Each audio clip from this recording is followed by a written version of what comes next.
आशा भरी नारी के एक और भाग में आप सभी का स्वागत है। हम सभी के लिए एक सवाल है और वो ये कि क्या हमें ऐसा लगता है कि जिंदगी की जरूरतें हमें हर तरफ खींच रही हैं, जिससे हम थक गए हैं, निचुड़ गए हैं और परेशान हो गए हैं। मुझे यकीन है कि इस सवाल का जवाब हम सब ने हाँ में ही दिया होगा और उसमें मैं भी शामिल हूँ। काम, परिवार, रिश्ते, सेवकाई और अपना ख्याल रखने की कोशिश के बीच ऐसा लग सकता है कि दिन में घंटे पर्याप्त नहीं है ना? बिल्कुल ठीक कहा आपने नतान्या। और आज हम इसी के बारे में बात करने वाले हैं। कभी कभी ऐसा लगता है कि जिंदगी एक लगातार चलने वाला खेल है, जहां एक गलत कदम और सब कुछ तहस नहस कर सकता है। और उस उथल पुथल के बीच हम सोचते हैं, क्या मैं परमेश्वर के लिए पर्याप्त कर रही हूँ? क्या मैं अपने परिवार के प्रति असफल हो रही हूँ? क्या मैं खुद के प्रति असफल हो रही हूँ? और एक लंबे दिन के अंत में उन सब कामों के लिए जो हम कर नहीं पाए और उन सभी बातों के लिए जो अभी तक पूरी नहीं हुई हैं, हम खुद को खाली, निराश और हताश महसूस करते हैं। ये एक कभी ना खत्म होने वाला बुरा चक्र है मित्रों, जो हमें ऐसी जिंदगी जीने पर मजबूर कर सकता है जो वैसी बिल्कुल नहीं दिखती जैसी हमने सोची थी या जैसी परमेश्वर ने हमारे लिए चाही थी। सोचिए, एक औरत स्टेज के बीच में खड़ी है, उसके हाथ फैले हुए हैं और वो पतली लकड़ी की डंडियों पर ध्यान से प्लेटें काट रही है।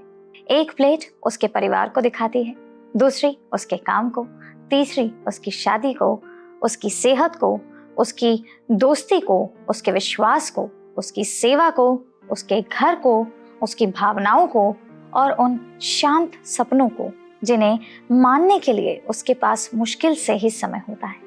वो लगातार चलती रहती है, एक प्लेट के हिलने से पहले उसे ठीक करती है और जैसे ही दूसरी धीमी होने लगती है, उसे घुमाने के लिए दौड़ती है।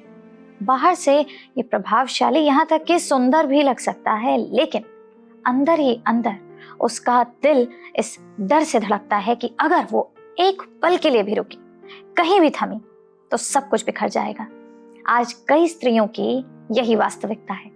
हम अपनी ही जिंदगी में प्लेट स्पिनर बन जाते हैं, यह मानकर कि हमारी कीमत इस बात पर निर्भर है कि बिना कुछ गिराए हम कितना संभाल सकते हैं। हम अपनी अहमियत को शांति से नहीं बल्कि भागदौड़ से मापने लगते हैं। ये बिल्कुल ही सच बात है वाणी, लेकिन यहीं पर परमेश्वर ने धीरे से इस तस्वीर को बदल दिया है। परमेश्वर ने हमें कभी भी पागलों की तरह प्लेटें घुमाने के लिए नहीं बुलाया। उन्होंने हमें ऐसी बेटियां बनने के लिए बुलाया है जो उस पर भरोसा करती हैं, जो पूरा मंच संभाले हुए है। सही बात है। जब हम एक प्लेट से दूसरी प्लेट की ओर भागती रहती हैं, वो स्थिर खड़ा रहता है और धीरे से फुसफुसाता है, हे सब परिश्रम करने वालों और बोझ से दबे लोगों, मेरे पास आओ, मैं तुम्हें विश्राम दूंगा। मत्ती 11:28। हर प्लेट को पूरी तरह घुमाते रहने की कोशिश करने के बजाय परमेश्वर हमें कुछ प्लेटें नीचे रखने का, अनावश्यक बातों को छोड़ देने का, उस छड़ी को उसे सौंप देने का जो हमें बहुत भारी लगती है, दबाव के बजाय उसकी उपस्थिति को चुनने का निमंत्रण देता है। सच्चा संतुलन इस बात में नहीं है कि हम कितनी प्लेटें घुमाते रहते हैं, बल्कि इस बात को जानने में है कि किन प्लेटों को हमें वापस परमेश्वर के हाथ में सौंप देना चाहिए। और जब हम ऐसा करते हैं तो हमें ये खूबसूरत सच्चाई पता चलती है, हमें कभी भी परफॉर्म करने के लिए नहीं बनाया गया था। हमें आराम करने, भरोसा करने और परमेश्वर के अनुग्रह के साथ तालमेल बिठाकर चलने के लिए बनाया गया था। बिल्कुल ठीक कहा आपने वाणी, और इसके लिए परमेश्वर का धन्यवाद। मेरा मानना है कि बहुत सी स्त्रियां अपनी अनेक जिम्मेदारियां चुपचाप उठाए रहती हैं, बाहर से मुस्कुराती हुई लेकिन भीतर से बेहद थकी हुई। हम अदृश्य प्लेटें उठाए चलते हैं, काम की समय सीमाएं, बच्चों के टिफिन, बूढ़े माता पिता की देखभाल, कलीसिया की जिम्मेदारियां, भावनात्मक बोझ और आत्मिक अपेक्षाएं, और ये सब हमारे हृदय पर बड़ी सतर्कता से संतुलित रहती हैं। पर प्रश्न उठता है, वास्तविकता बिखरी हुई दिखती है दर्शकों। एक प्लेट भारी हो जाती है जबकि दूसरी हल्की पड़ने लगती है।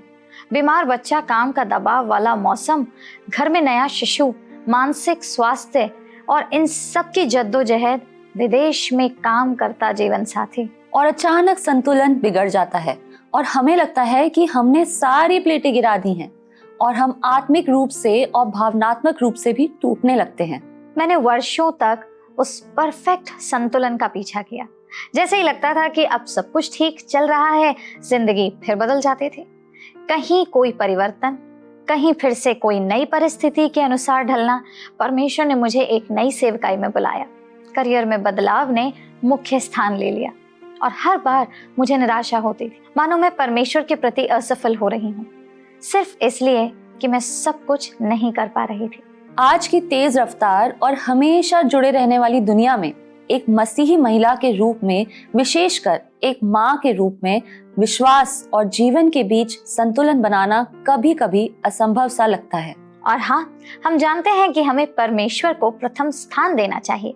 हमने इसे उपदेशों में सुना है, पुस्तिकाओं में पढ़ा है और भक्तिमय लेखों में भी देखा है। लेकिन जब जीवन शोरगुल से भर जाता है तो हमारा आत्मिक जीवन अक्सर उस शांत कोना बन जाता है जहां हम बाद में जाना चाहते हैं और बाद में वो बाद कभी नहीं आता। एक खूबसूरत सच्चाई ये है कि आत्मिक वृद्धि को कभी कठिन या असंभव महसूस करने के लिए बनाया ही नहीं गया था।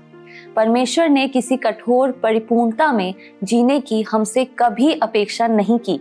असल में यही दुनिया हमें सुंदर प्लानर्स, हाईलाइट किए हुए स्केड्यूल, समय की सही इस्तेमाल करने वाली इंस्टाग्राम योग्य दिनचर्या दिखाकर संतुलन का झूठा मिथक बेचती है। ये सच में थकाने वाला लगता है, लेकिन मसीही अनुयायी के तौर पर हम जानते हैं कि जिंदगी कोई प्रतियोगिता नहीं है, ये एक सफर है। और बाइबल के हिसाब से संतुलन बराबर हिस्सों के बारे में नहीं है, ये हमारे सभी हिस्सों को सबसे अच्छे तरीके से फिट करने के बारे में है। जी हाँ नतान्या, बिल्कुल ठीक। ये विश्वास को अपनी जिंदगी के हर हिस्से में मिलाने के बारे में है, ना कि इसे रविवार की सुबह किसी शांत कोने में स्केड्यूल करने के बारे में। कुलुसियों 3:17 हमें याद दिलाता है, और वचन से या काम से जो कुछ भी करो सब प्रभु यीशु के नाम से करो और उसके द्वारा परमेश्वर पिता का धन्यवाद करो। आमीन। हम जो कुछ भी करते हैं, बर्तन धोना, ईमेल का जवाब देना, बच्चे को झुलाना, रात का खाना बनाना, वो आराधना बन सकता है जब वो परमेश्वर को समर्पित हृदय से किया गया हो। मुझे ये पसंद है क्योंकि यह हमें स्वतंत्र करता है। यह हमें बताता है कि परमेश्वर सिर्फ किसी खास समय या जगह पर हमारा इंतजार नहीं कर रहे। वो लॉन्ड्री रूम, क्लासरूम और ट्रैफिक में भी मौजूद है। विश्वास कोई अतिरिक्त बोझ नहीं है दर्शकों, ये वो लय है जो सब कुछ एक साथ जोड़े रखता है। और फिर भी परफेक्ट महिला यानी कि परफेक्ट वुमन बनने का दबाव पहले से कहीं ज्यादा है। सोशल मीडिया, तुलना, कभी ना खत्म होने वाली उम्मीदें, वे फुसफुसाते हैं कि हमें ये सब एक साथ करना चाहिए। हमारी आज की संस्कृति हमसे हर क्षेत्र में आत्मिक, भावनात्मक, शारीरिक या सामाजिक बिल्कुल बेदाग होने की उम्मीद रखती है, लेकिन परमेश्वर हमसे पूर्णता नहीं मांगता, वो तो हमारा हृदय चाहता है। भजन संहिता 103:14 में ये खूबसूरत पद है जो हमें याद दिलाता है, क्योंकि वो हमारी सृष्टि जानता है और उसको स्मरण रहता है कि मनुष्य मिट्टी ही है। परमेश्वर हमारी थकान देखते हैं, हमारी क्षमता जानते हैं और वो शर्म नहीं, अनुग्रह देते हैं। चलिए व्यावहारिक बने। सुबह बहुत अस्त व्यस्त हो सकती है, लेकिन जमीन पर पैर रखने से पहले 2 मिनट की प्रार्थना भी हमारे दिलों को ठीक कर सकती है। मत्ती 6:33 कहता है, इसलिए पहले तुम परमेश्वर के राज्य और धार्मिकता की खोज करो तो ये सब वस्तुएं भी तुम्हें मिल जाएंगी। हम छोटी शुरुआत कर सकते हैं, फुसफुसाकर धीरे से कह सकते हैं, हे प्रभु आज मेरा मार्गदर्शन करिए। ये सरल सा काम परमेश्वर को हमारे शेड्यूल में बुलाता है, आमंत्रित करता है, इससे पहले कि कोई और हमारे समय पर दावा करे। एक परफॉर्मर 2 दूर दूर प्लेटफॉर्म के बीच लटके एक ऊंचे तार पर कदम रखती है। उसके हाथों में एक लंबा बैलेंसिंग पोल है जिसे ध्यान से इस तरह बनाया गया है कि वो रस्सी पर इंच इंच चलते हुए स्थिर रहे। उसके नीचे खुली जगह, अनिश्चितता, जोखिम और गिरने का डर है। हर कदम का हिसाब रखना पड़ता है, हर सांस का हिसाब रखना पड़ता है। वजन का जरा सा भी बदलाव, एक भी अचानक हरकत और वो अपना बैलेंस खो सकती है। हम में से ज्यादातर लोग ऐसे ही जिंदगी जीते हैं। हम अपने दिन रस्सी पर चलने वालों की तरह बिताते हैं, पूरी तरह से सेंटर में रहने की कोशिश करते हैं। एक तरफ जिम्मेदारी है, काम, परिवार, उम्मीदें, अंतिम तारीख, वे लोग जिन्हें हमारी जरूरत है। दूसरी तरफ हमारा अपना हृदय है, आराम, विश्वास, सपने, चंगाई और परमेश्वर की शांत आवाज जिसे सुनने के लिए हम संघर्ष करते हैं। हमारा संतुलन रखने वाला डंडा हमारे कोपिंग मैकेनिज्म्स बन जाते हैं। जरूरत से ज्यादा योजना बनाना, ज्यादा काम करना, जरूरत से ज्यादा सोचना और हर बात में खुद ही आगे बढ़कर सब संभालने की कोशिश करना। हम खुद से कहते हैं बस फिसलना मत, बस गिरना मत, बस खुद को संभालो। लेकिन दिक्कत ये नहीं है कि रस्सी पर चलना मुश्किल है, दिक्कत ये है कि हमें कभी अकेले चलने के लिए नहीं बनाया गया था। परमेश्वर ने कभी नहीं चाहा कि जीवन हमें जीवित रहने का एक स्थायी प्रदर्शन जैसा महसूस हो। उन्होंने इसे भरोसे का सफर बनाना चाहा। रस्सी पर चलना डरावना लगता है क्योंकि हम उसके मजबूत हाथों के बजाय अपनी ताकत पर भरोसा करते हैं। जब पतरस नाव से बाहर निकला था तो उसे लहरों ने नहीं संभाला, बल्कि यीशु पर उसका ध्यान ही उसे थामे हुए था। जैसे ही उसकी नजर हवा और डर पर गई, वो डूबने लगा और फिर भी यीशु ने हाथ बढ़ाकर उसे थाम लिया। जब नियंत्रण हमारा आराम बन जाता है तो जिंदगी एक पतली रस्सी जैसी लगती है, लेकिन अनुग्रह तार को रास्ता बना देती है। और ये एक खूबसूरत सच्चाई है। परमेश्वर रस्सी के अंत में खड़े होकर हमारे काम की आलोचना करने का इंतजार नहीं कर रहे हैं। वो हमारे साथ चल रहे हैं, धीरे से कह रहे हैं, मत डर क्योंकि मैं तुम्हारे साथ हूँ। यशाया 41:10। जब हम उस डंडे का भार परमेश्वर को लेने देते हैं तो हमारा सफर डर से कम और विश्वास से ज्यादा भर जाता है, और अचानक जो पहले सिर्फ जीवित बचे रहने जैसा लगता था वो समर्पण बन जाता है। पता है दर्शकों, हमें आगे बढ़ने के लिए हर दिन 1 घंटे की लंबी बाइबल अध्ययन की जरूरत नहीं है। पवित्र शास्त्र हमारी जिंदगी की लय में बह सकते हैं। सच में नतान्या, जरा बताइए कैसे? खैर, भजन 119 उसका 105 कहता है, तेरा वचन मेरे पाँव के लिए दीपक और मेरे मार्ग के लिए उजियाला है। हम बाइबल के वचनों को दर्पण पर चिपका सकते हैं। खाना बनाते समय ऑडियो पवित्र शास्त्र सुने, उसके वचन को हमारे साधारण पलों को धीरे से रोशन करने दे। जैसे बारिश की बूंदें समय के साथ मिट्टी को पोषण देती हैं, ठीक वैसे ही पवित्र शास्त्र के छोटे छोटे भाग रोजाना आत्मा को पोषण देते हैं। ये बहुत ही सुंदर बात है वाणी। और व्यवस्था विवरण 6 से 7, ये आज्ञाएं जो मैं आज तुझको सुनाता हूँ वे तेरे मन में बनी रहें और तू इन्हें अपने बाल बच्चों को समझा कर सिखाया करना। विश्वास सबसे मजबूत तब बनता है जब उसे जी कर दिखाया जाता है। सरल प्रार्थनाएं, कृतज्ञता के अभ्यास, सोने से पहले बाइबल की कहानियां, ये सब मिलकर गहरी और स्थायी आत्मिक जड़ें बनती हैं। और हमेशा की तरह हमारे संबंध बहुत मायने रखते हैं। जिनके साथ हम समय बिताते हैं, जिनसे हम अपना जीवन साझा करते हैं। अकेलापन हमें कमजोर करता है दर्शकों, और जुड़ाव हमेशा हमें मजबूत बनाता है। हमें अपने लोग ढूंढने की जरूरत है, भले ही 2 या 3 हो, जो हमारे लिए प्रार्थना करें और हमारे साथ चले। ओह, बिल्कुल सही कहा आपने वाणी। इब्रानियों 10 उसका 24 से 25 कहता है, आइए हम सोचें कि हम कैसे एक दूसरे को प्यार और अच्छे कामों के लिए बढ़ावा दे सकते हैं। लूका 10 हमें 2 स्त्रियों से मिलवाता है जो यीशु के बहुत करीब थी, मरियम और मार्था। मार्था परेशान और व्यस्त थी, जबकि मरियम चुपचाप मसीह के पैरों के पास बैठी थी।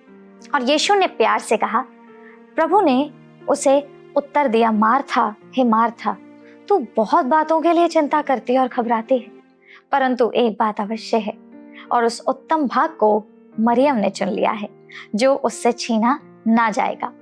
यीशु मार्था की सेवा को खारिज नहीं कर रहे थे, वो नजरिया बदल रहे थे। उसके लिए उनके साथ घनिष्ठता से समय बिताना काम से पहले आना चाहिए। ये मुझे उस स्त्री की कहानी की याद दिलाता है जिसने एक बार 3 सेवकाइयों में स्वयं सेवा की, साथ ही घर भी संभाला और पूरा समय काम भी किया। उसकी सेहत खराब होने लगी। जब अंततः उसने पीछे हटकर ठहरने को चुना तो उसने अपनी खोई हुई खुशी फिर से पा ली। उसने सीखा कि ठहराव आलस्य नहीं, वह आज्ञाकारिता है। सच कहें तो जीवन हमें बेहद भटकाने वाला है। हम एक ऐसे व्यावसायिक और तेज रफ्तार दुनिया में जी रहे हैं जहां हमारा ध्यान हर पल सैकड़ों दिशाओं में खिंचता रहता है।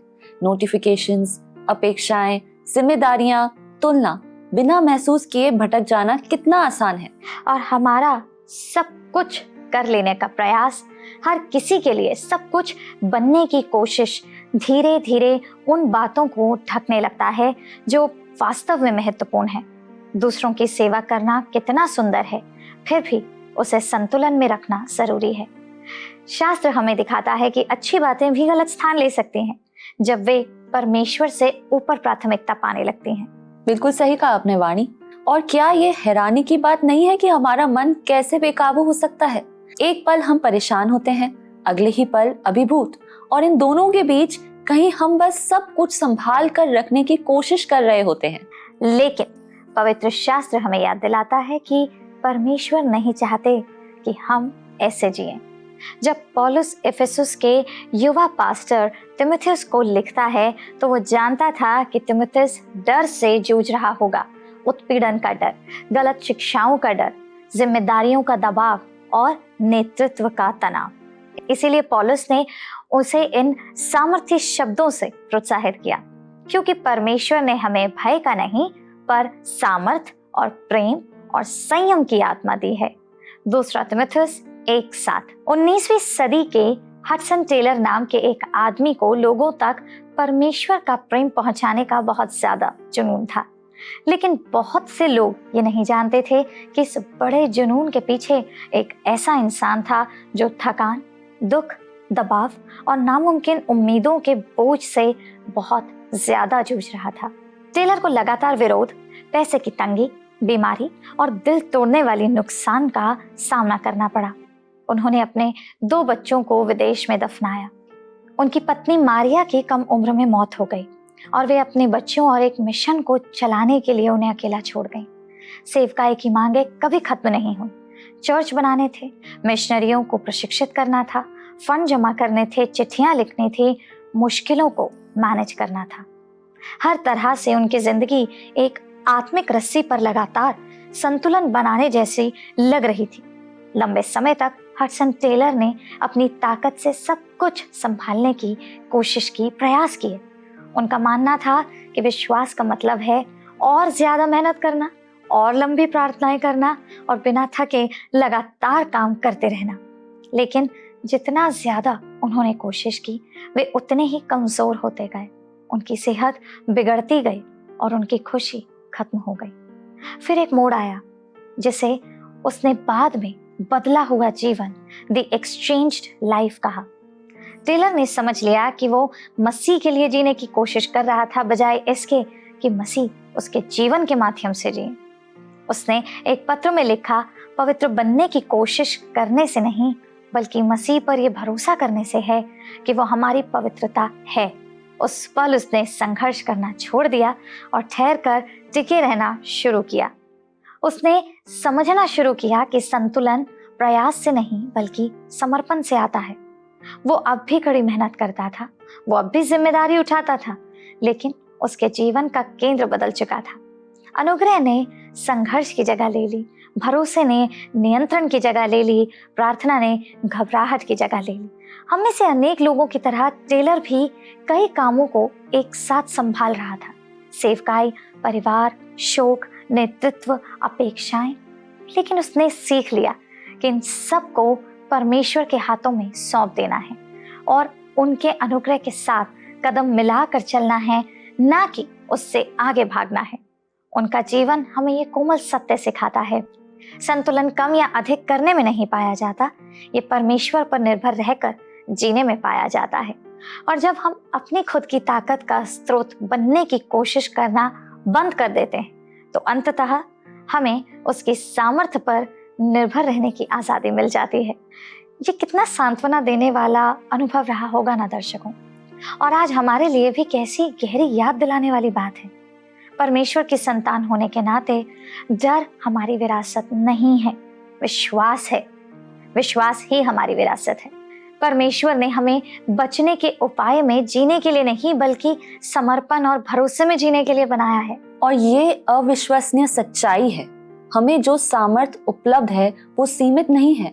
वही सामर्थ जिसने यीशु को मरे हुओं में से जिंदा किया था वो हम में भी काम करता है जब हम कमजोर महसूस करते हैं। जब हम अपनी सामर्थ्य के बजाय उसके सामर्थ्य पर भरोसा करते हैं तो हम तब भी डटे रह सकते हैं जब जिंदगी नामुमकिन लगे। जी हाँ, और वो सामर्थ प्रेम में लिपटी हुई है। परमेश्वर का प्रेम हमें भरोसा दिलाता है कि उसकी जानकारी या देखभाल के बाहर कुछ भी नहीं होता। तब भी जब चीजें समझ में नहीं आती, हम जानते हैं कि वो नियंत्रण में है और हमारी भलाई के लिए काम कर रहा है। ऐसा नहीं है कि बुरे पल नहीं आएंगे, लेकिन वे परमेश्वर के बिना कभी नहीं आएंगे। और फिर आता है समझ बूझ वाला मन, एक अनुशासित पुनर्स्थापित मन का उपहार। ऐसा मन जो भावनाओं या डर द्वारा नहीं चलाया जाता बल्कि सत्य द्वारा आकार पाता है। और दर्शकों, ये तब होता है जब हम पवित्र शास्त्र पर मनन करते हैं और परमेश्वर को अपने विचारों को नया करने देते हैं। जैसा कि रोमियो 12 हमें याद दिलाता है, हम अपने मन के नवीनीकरण के द्वारा रूपांतरित होते हैं। झूठ की जगह सत्य को, चिंता की जगह आश्वासन को और घबराहट की जगह शांति को अपनाकर। दर्शकों, हमारा संतुलन नियंत्रण से नहीं आता, ये संबंध से आता है। परमेश्वर की सामर्थ पर निर्भर रहना, उनके प्रेम में विश्राम करना और अपने मन को नया करते रहना हमें आत्मिक रूप से स्थिर रखता है। जैसे शरीर को शारीरिक संतुलन के लिए एक मजबूत कोर की आवश्यकता होती है, वैसे ही हमारी आत्मा को भावनात्मक और मानसिक संतुलन के लिए यीशु का केंद्र में होना आवश्यक है। मूसा को परमेश्वर ने इजरायलियों को मिस्र से बाहर निकालने के लिए चुना था। ये एक ऐसा बुलावा था जिसमें आश्चर्यकर्म, अधिकार और ईश्वरीय मुलाकात शामिल थी, लेकिन नेतृत्व आसानी से नहीं मिलता है। हर दिन सुबह से शाम तक मूसा अकेले बैठे रहता था, जबकि लोग अपने झगड़े, सवाल और चिंताएं उसके पास लाने के लिए लाइन में लगे रहते थे। हर समस्या, हर फैसला, मार्गदर्शन के लिए हर पुकार उसके थके हुए कंधों पर टिकी थी। उसने हजारों लोगों की बात सुनी, उसने बहस सुलझाई, उसने सलाह दी, उसने पूरे देश का आत्मिक और भावनात्मक बोझ उठाया और ये सब उसने अकेले किया। दूर से देखने पर यह भक्ति जैसा लग सकता है, लेकिन पास से देखने पर यह थकान जैसा लग रहा था। एक दिन उसके ससुर जेथरो ने लोगों की इस लगातार भीड़ को देखा और प्यार से साफ साफ कहा।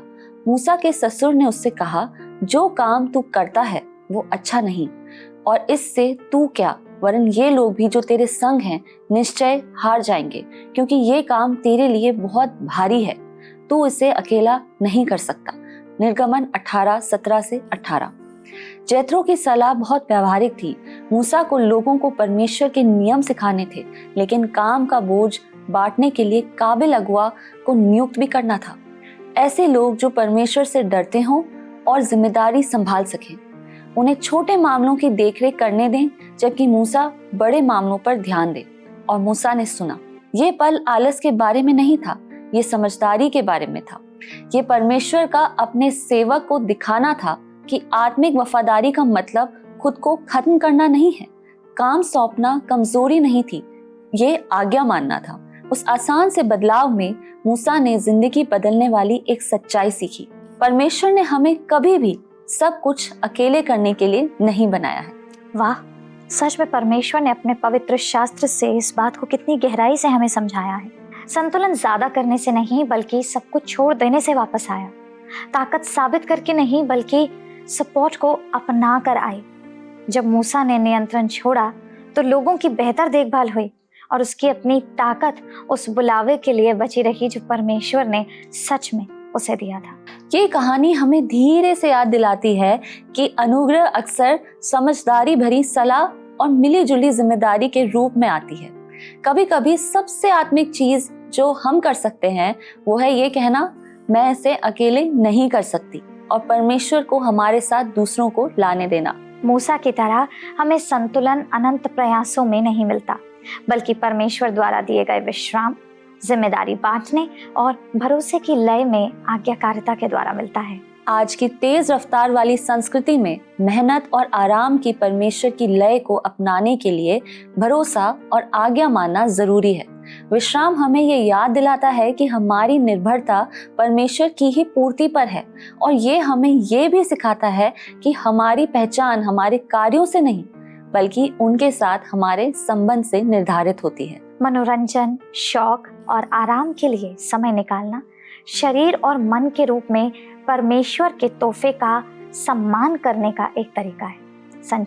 सच्चा संतुलन यह मानता है कि आराम और तरोताजा होना हमें उसकी यानी कि परमेश्वर की बेहतर सेवा करने में मदद करता है। संतुलन बनाने का सफर कोई फॉर्मूला नहीं है, बल्कि परमेश्वर की मर्जी के आगे समर्पण करने और उनके प्यार पर भरोसा करने का जिंदगी भर का प्रक्रिया है। लगातार दबाव वाले दिन में संतुलन बनाए रखने के लिए आत्मिक सहन शक्ति और परमेश्वर की काबिलियत पर विश्वास की जरूरत होती है। जैसे जैसे हम अपने प्रभु और उद्धारकर्ता यीशु मसीह में आगे बढ़ते हैं, हमें एहसास होता है कि एक संतुलित जीवन सभी क्षेत्रों में उनके प्रेम, सच्चाई और उपस्थिति को दर्शाता है। बाइबल हमें कई तरह के जीवन जीने के लिए नहीं बुलाती, बल्कि हमारे जीवन और जीवन यात्रा के हर हिस्से में परमेश्वर को शामिल रखने के लिए बुलाती है। एक संतुलित जीवन का मकसद है कि हम अपनी दृष्टि उस पर रखें, उसकी महिमा करें और पवित्र आत्मा के बताए रास्ते पर चलें। आज के भाग के अंत में हम आपको प्रोत्साहित करते हैं कि आप उसके प्रेम को अपने काम, अपने संबंधों, अपने विश्राम और अपनी उपासना, इन सब में शांति लाने दें। हमारे साथ जुड़ने के लिए आपका दिल से धन्यवाद। हम अगले हफ्ते फिर मिलेंगे, लेकिन इससे पहले कि विदा लें, आइए मिलकर प्रार्थना करें।